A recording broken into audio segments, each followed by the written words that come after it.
റഷ്യയിലെ ഉഫായിൽ ഇന്ത്യൻ വിദ്യാർത്ഥികൾക്ക് കുത്തേറ്റ സംഭവത്തിൽ ആക്രമണം നടത്തിയത് 15 വയസ്സുകാരൻ എന്ന് സൂചന. പ്രതിയെ പോലീസ് പിടികൂടി. വിവരങ്ങളുമായി അരവിന്ദ് PR കൂടി ചേരുന്നുണ്ട്. അരവിന്ദ്, എപ്പോഴായിരുന്നു സംഭവം? ഇപ്പോൾ പ്രതി പിടിയിലായി എന്ന് കൂടി മനസ്സിലാക്കുന്നു. വിവരങ്ങൾ എങ്ങനെ?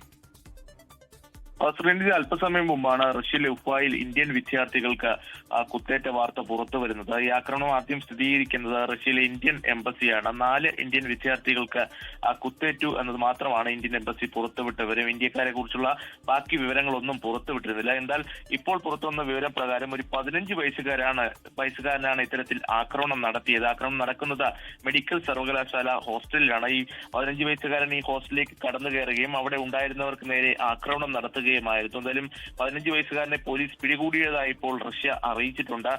ഇയാൾക്ക് പോലീസ് വലിയ രീതിയിലുള്ള ഏറ്റുമുട്ടലിനൊടുവിലാണ് ഈ 15 വയസ്സുകാരനെ കീഴ്പ്പെടുത്തുന്നത്. 2 പോലീസുകാർക്കും ഈ 15 വയസ്സുകാരനിൽ നിന്ന് കുത്തേറ്റിട്ടുണ്ട്. എന്നാലും ഇന്ത്യൻ വിദ്യാർത്ഥികളെ സംബന്ധിച്ചിടത്തോളം കൂടുതൽ വിവരങ്ങൾ ഇപ്പോൾ ആ എംബസി പുറത്തുവിട്ടിട്ടില്ല. ഇവർക്ക് ആവശ്യമായ ചികിത്സാ സഹായവും അതുപോലെ തന്നെ മറ്റു സഹായങ്ങളും നൽകുന്നു മാത്രമാണ് റഷ്യയിലെ ഇന്ത്യൻ എംബസി വ്യക്തമാക്കുന്ന. ഉദ്യോഗസ്ഥരടക്കം ഉഫായിലേക്ക് പുറപ്പെട്ടിട്ടുണ്ട്. എന്തായാലും ഇവരുടെ പരിക്ക് ഗുരുതരമല്ലെന്നും മനസ്സിലാകുന്നുണ്ട്.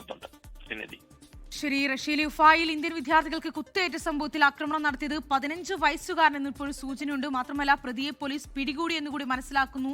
ഈ ഇന്ത്യൻ വിദ്യാർത്ഥികളുടെ കൂടുതൽ വിവരങ്ങളൊന്നും ലഭ്യമായിട്ടില്ല. വരും മണിക്കൂറുകളിൽ കൂടുതൽ വിവരങ്ങൾ ലഭ്യമാകുമെന്ന് മനസ്സിലാക്കുന്നു. അരവിന്ദ് PR ആണ് വാർത്തയുടെ വിവരങ്ങൾ നൽകിയത്. ലോകത്തെവിടെയായാലും ഏത് സമയത്തും 24 വാർത്തകളും ഓഗ്മെന്റഡ് റിയാലിറ്റി പാക്കേജുകളും എക്സ്പ്ലെയിനറുകളും വിശദമായി കാണാൻ ഞങ്ങളുടെ YouTube ചാനൽ നിങ്ങൾക്ക് സബ്സ്ക്രൈബ് ചെയ്യാം.